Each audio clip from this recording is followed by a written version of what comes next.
Perfect. Well, thank you very much for the invitation to come today.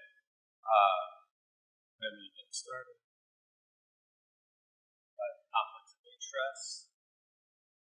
So one of the advantages, the reason we really kind of started looking at a lot at B-cell therapies, and part of it is some of the talks with the second one was we've been using high efficacy therapies earlier in infusion and trying to understand the benefits, the risks associated with them, the differences with other therapies.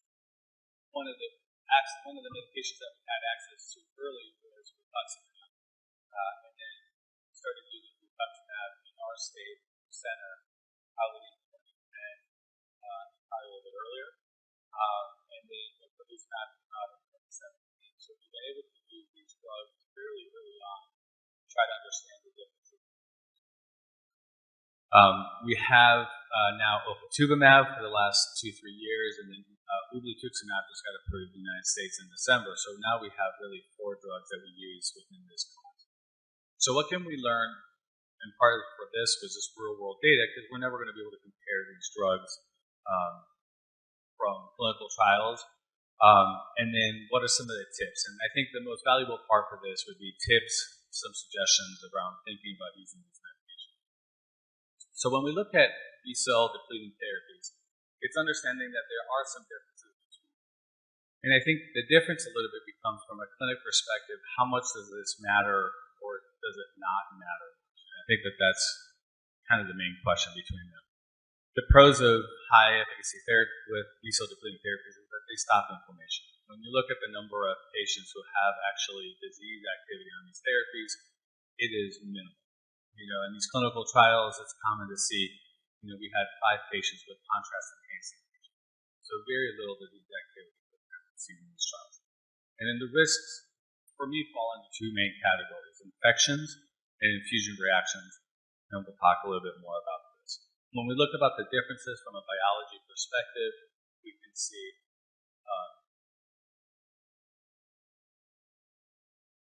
that there's a number of differences that kind of really separate these medicines. And understanding what that means, I think, is important. So we'll talk about it. What % of the antibody is humanized, where they recognize the CD20 molecule, how they kill the cells is different, and then the route of administration and a little bit is different.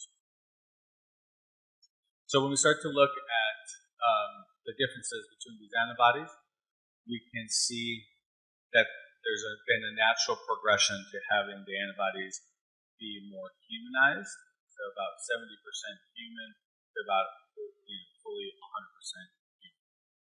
The reported differences is that the more humanized you are, the less likely you are to form neutralizing antibodies. And again, we see rates sometimes of neutralizing antibodies that might be in the 70% range, for example, with 𝐬𝐩𝐴. But when we look at this, we see that we don't have 70% of patients failing these drugs. So what does that mean when we use these drugs if we have neutralizing antibodies? Are those patients that have some concern with this? And we'll talk a little bit about serum sickness, which I think is the main issue that we can have with these antibodies. How they kill the B cells is different. So we'll think about 2 primary mechanisms of cells dying back with these therapies, ADCC and CDC. And what we can see is that with 𝐬𝐻𝐴, we tend to have a higher percentage of cells being killed by CDC compared to, in this case, 𝐬𝐻𝐴 and rituximab. And when you look at ADCC, what you can see is a much higher use of ADCC with 𝐬𝐻𝐴 compared to the other 3 medications. What that allows you to do is kill cells with lower concentration. So again, I don't know when we give 600 milligrams or 500 milligrams or a gram of rituximab, is there a concern that we're not killing B cells? Because we can see cell death happening really fast. But this is probably important when you start to see towards the end of an infusion cycle at 6 months, when the concentration of antibodies starts to get low, whether or not you might not see reconstitution of B cells later on in the cycle. So we can look at that through reconstitution of B cells. One of the other factors that gets associated is tissue penetration. And one main difference with 𝐒𝐻 compared to the other agents is that it's administered subcutaneously versus IV. So when you do that, you tend to get a little bit more tissue penetration into these tissues, and that might again affect what the reconstitution of B cells comes out to be. So I think sometimes we can distill a lot of these factors by looking at B cell reconstitution and seeing how long does it take for those B cells to come back. And I think one of the difficult parts for this is what is reconstitution? You're getting back to normal, or you're starting to be more than 1%, and you'll see very many different definitions of this, and you'll see that very few studies are actually comparing the different drugs with this. So when we look at, in this case, of 𝐒𝐻, you can see reconstitution of this assay. You can see kind of mild reconstitution a little bit for each injection, and then you can see kind of much more prolonged. When you look at getting back to lower limit of normal, dashed line, it's important to realize that for most of these drugs, the mean time to do that is about over 2 years. So once you do an infusion and that patient is depleted, it takes probably over 2 years to get back to lower limit of normal. That's a long time for the drug to have.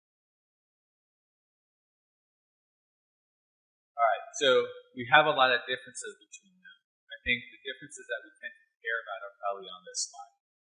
How good do these drugs work? The reality is they work really well. We see very similar reductions for most of these medications. So here we can see the OPERA data with 𝐬𝐩𝐨𝐬𝐶, Hermes trial, which was really designed as a phase 2 study. You can see on contrast-enhancing lesions its primary output that we didn't see anything. But if you plot it out like you would any of the other studies that look at relapse rate reduction, it's on par with all the other drugs with reductions of high 40s to 60%. And again, whether you're comparing against active comparator. So these drugs look very similar when we do what we're not supposed to do, which is compare across clinical trials. We can gain a little bit more information when we look at no evidence of disease activity. When we look at no evidence of disease activity, this is what we try to strive for, right? When you see a patient, you say, hey, we got you, we got this disease. We often will tend to see these kinds of numbers, 19%, 40%. That's not very reassuring to a patient. Hey, 20% of the time, we got your disease. Or 40% of the time, we have your disease. So how can we understand those numbers better? Well, we can look at it and break it out by its individual components. And when we start to do that and re-baseline, we can see that that number becomes about 88%. And when we look at the NIDA rates for ocrelizumab, 𝐻𝐻 here, 𝐬𝐩𝐨𝐬𝐶, these are the numbers that most patients will describe. When we start to break it down again, if we look at the baseline numbers, we can see that freedom from contrast-enhanced lesions, 99% of patients don't have contrast-enhanced lesions. That 95% of patients don't have new T2 lesions once you re-baseline. So once you re-baseline, the chances of not hitting that mark, it's usually not by MRI lesions, which is the main driver for these low numbers, because those are mostly happening early on. But when you have freedom of relapses, this is the harder number to reach. When you look at freedom from disability, as much as we hear about PIRA, again, we're hitting that number most of the time. It's a low chance event. When you start to look at kind of the opposite, what are the chances of having those disease activities? 1% that you have a contrast-enhancing lesion, 5% that you have T2 lesions. And you compare that to relapses. Note that the chances of relapses is higher than the chances that you have contrast-enhancing lesion or a new T2 lesion. And I think a lot of the reasons when we see this is because we're starting to see pseudo-relapses, because most of these patients are having relapses without MRI activity. Let's flip this a little bit and talk about risk. So this was a study where we looked at 1,000 patients on rituximab with NYU. And these could be NMO or MS patients. That was just mostly to understand the safety issues, and particularly around infections. So when we looked at this, these were serious infections which required hospitalization, prolonged antibiotic use. What we could see is when we look at all these different factors, that there's a lot of factors that will work on leading to infections.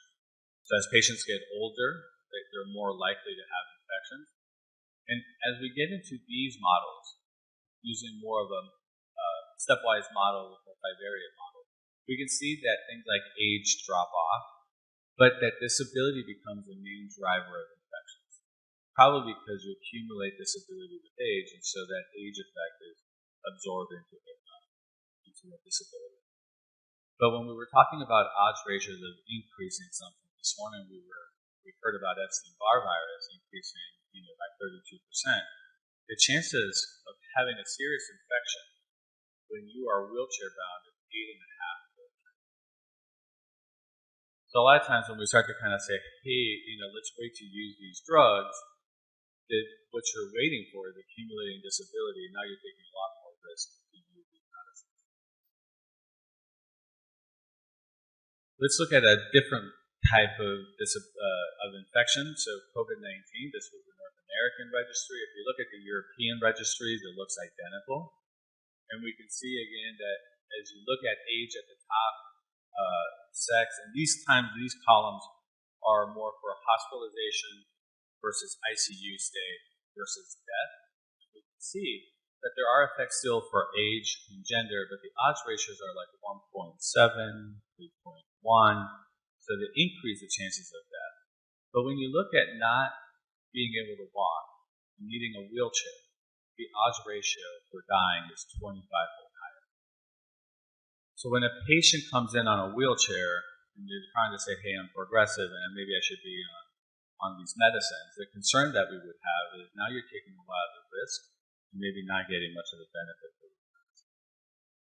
And you can look at comorbidities and all these other things. And again, the odds ratios there are like 2 and 3. When you look at medicine effects, the medicine effect for hospitalization is actually fairly small as well. And so it increases it 2 or 3-fold higher for hospitalization, and it increased the chances of death. All right, let's talk about something else that we should be thinking about when patients are starting B-cell depleting therapies, and that is vaccination. So this was probably the largest study that we have that looked at a number of different vaccinations, the 𝐬𝐩𝐨𝐬𝐷 study with 𝐬𝐩𝐨𝐬𝐷. And we can see that with these patients, you're getting a reduction to the antibody response with most vaccines. So ideally, if you have a patient that really needs to get vaccinated against these antigens, you would want to try and do the vaccinations as early as possible early on. And again, we see these decreases. I think almost like everybody, we had a small study that looked at antibody responses with different drugs. And we can see very blunted, very decreased responses to antibody formation to the COVID-19 vaccine. This is on the first dose of the vaccine where none of the patients on B-cell depleting therapies formed antibodies, but the vast majority already had antibodies that were not on these medications. Everybody on the control group had antibodies, and you see that very few of them had antibodies. It's not just specific to B-cell depleting therapies. We can see that 𝐬𝐩𝐨𝐬𝐷 also had a big decrease in the number of antibodies. And one of the most maybe reassuring aspects of this is if we look at ocrelizumab, and this was a study done by the Penn group, is that when we see the antibody responses, we see that they're blunted. Only about half of the patients actually developed antibodies in this case. The chances of developing antibodies were much better if their B cells were back. But interestingly, the T cell responses are good. So when you're looking at this and patients start to say, well, why would I get vaccinated if it's going to be worthless? You're still mounting and developing some immune protection. So it's still beneficial to have a vaccine. All right, we can talk about other types of lab abnormalities. Particularly lymphopenia is one that we tend to see. Part of lymphocytes is B cells, so if you're taking out B cells, you're going to get a little bit of lymphopenia. But it's not uncommon for us to see lymphopenia in the range of less than 500, or sometimes even less than 200. Here I separated MS versus NMO for this because NMO has higher doses versus MS. And so it was a way to separate out the higher doses versus lower doses, and we can see that developing low lymphocyte counts is much more common with the higher doses. Low immunoglobulin levels, we can see again that this is something that I don't think we're appreciating quite as much yet, but will probably become a bigger issue as we use these drugs longer and longer. And coming up with a strategy around when are you going to switch between drugs, when are you going to think about stopping therapy. And the idea again is if you're looking at a patient, do you want to have low immunoglobulins when they're young in their 20s or 30s, or do you want to have low immunoglobulins if you use these medicines later in their 60s or 70s, where you're going to need to fight those infections a lot more. And so that becomes a lot more concerning for us, and again, pushing the use of these medicines as much as we can early in the disease. The other one we'll talk about is neutropenia. Next slide. When we look at 𝐒𝐮𝐬𝐨𝐬𝐬𝐷, it was a little bit hard to look at because in that clinical trial, you couldn't get dosed if you had low levels of IgG or even IgM. And so knowing what the numbers are for 𝐒𝐮𝐬𝐴, I think are a little bit harder for us to interpret compared to some of the other drugs. And we'll need real-world data to understand that data a little bit better. But it did look like, when you look at treatment interruption, that only about 15% of patients had treatment interruption. And that's lower than some of the numbers that we're seeing for developing low levels of IgM, for example. So it's possible that 𝐒𝐮𝐬𝐴 does have less of an effect on immunoglobulin. When we talk about neutropenic fever, I had 2 of these just last week. We don't get that many of them, but these are the patients that do develop antibodies to the drug. And what we see is that the neutrophils come back to be 0, and then they develop with a fever. And we can see these drops of neutrophils just plummet. This case here is very instructive. This was a patient who actually called me up and said, hey, I'm having a tooth abscess, and I'm going to go to the dentist, they're going to take care of it. Any problems because I'm on rituximab? I was like, no, don't worry about it. The next day he called me up because he had this neutropenic fever.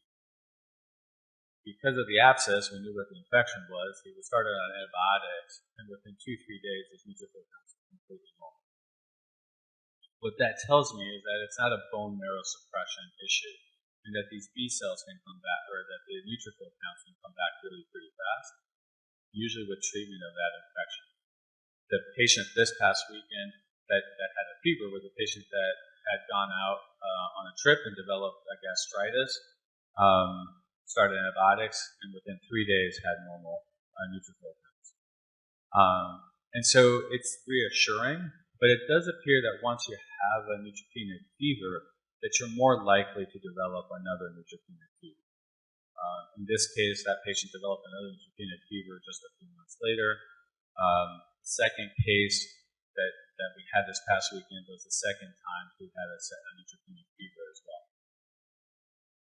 Recognizing that is important because a lot of times then you might want to use things like GM-CSF to treat the neutropenia. But really the answer is to try and treat the infection and giving it a couple of days for this neutrophil to come back. They have the neutrophil, but it's not in the blood where we can measure it. Let's talk about infusion reactions so that we understand them a little bit better. So our infusion reactions associated with neutralizing antibodies, it doesn't look to be, right? So here we look at the rates for neutralizing antibodies or for infusion reactions associated with 𝐒𝐮𝐬𝐴, even with interferons. But if you do with 𝐒𝐮𝐬𝐴, you can see that 2 weeks later, the number of reactions really drops. What does that mean? Well, if you had neutralizing antibodies, you're going to have them 2 weeks later, so they should be just as high. So it doesn't appear to be neutralizing antibodies being responsible for you do see that gradually over time, as you get more and more infusions, that the number of infusion reactions decreases. We looked at this, well, you can look at it in a number of different trials and you see the same thing. You can see it with 𝐸𝐸𝐶 here, a nice decrease. 𝐸𝐸𝐶 has a really high number of infusion reactions initially, and then it's really flatlined after that. Part of this is because they didn't use Tylenol for their medication regimen, and a lot of patients had fevers with that infusion. We looked at this in patients that were moving from rituximab to 𝐸𝐸𝐶 to try and understand the switch. And what we can see is the comparator arm on the rituximab arm, that the number of infusion reactions did not change when we went to a more humanized molecule. Again, we see the expected drop at 2 weeks and then basically the same number at 6 months later. And the only factor associated with these infusion reactions was return of B cells in patients. We looked at a number of different factors associated with this, age, gender, BMI, and things like this, but it was really the B cell presence that allowed it. I think this is important because we're starting to see a lot of patients get treated as an extended dose, where you kind of separate the infusions more and more, and the one thing is that's going to allow those B cells to come back and potentially increase the risk of infusion reactions. So just being aware of that and maybe not being able to do the rapid infusion if you're doing extended dosing might be important to recognize. There's a lot of discussion around how you kill the cells, and because you use CDC versus ADCC, there'll be a quiz on this chart later. And the important point for this one is that when we compared rituximab and 𝐸𝐸𝐶 and cytokine changes before and after an infusion, we did not see any difference at all between these two drugs. Meaning it doesn't appear to matter really any factors associated with cytokine release before and after an infusion. A minor difference in one, IL-16. Again, we tested so many things I wouldn't be worried about it. The p-value was only 0.3. So pretty much it looks the same. So I think these are just cytokines being released as the cells get killed. Again, serum sickness. This is one where the antibodies probably matter. If you're forming antibodies to the drug, where you can get serum sickness. So far, we have seen more serum sickness cases with rituximab. We're probably at around 5 cases so far. We've only had 2 cases I'm aware of in our institution with 𝐸𝐸𝐶, and we're probably using a little bit more 𝐸𝐸𝐶 than rituximab at this point. So being humanized might decrease the chances of developing serum sickness. The problem is we can't check for antibodies against 𝐸𝐸𝐶, but we can check those antibodies for rituximab. And that's where it's helpful sometimes when patients have these reactions. And I think the important point for this is to remember that these reactions are delayed, and they tend to occur a couple of weeks, 7 to 10 days after the infusion. So these are the patients that call you after the infusion, a week later say, hey, I'm starting to get a rash. And you're like, oh, don't worry about it, because it's been a whole week since you had your infusion. These are the ones you need to worry about. I learned my lesson a little bit late, so I ended up putting a patient in the ICU because they go ahead and get another infusion and a particular rash.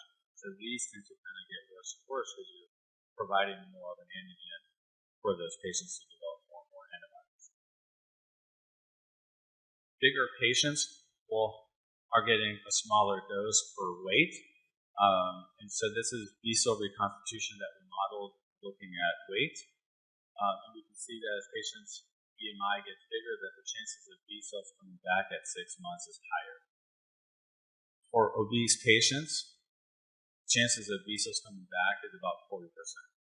Here the definition was just that the B cells were more than 1%. And that's why these numbers are a little bit higher than the taking the 2 years or 2.5 years for the B cells to be back.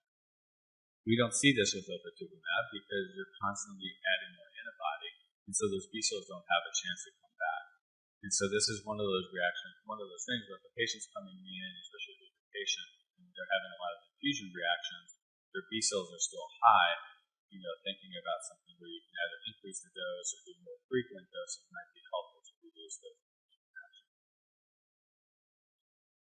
One of the things we talk a little bit about, and that probably about half of our patients report, is for lack of a better term, a crap gap. These are symptoms that patients start to have before their next infusion. Fatigue is the most common of these, and so I think it's just being aware of that. And just to finish off here, running a little bit late, but recognizing that one of the things that we've been able to use is B cells for pregnancy.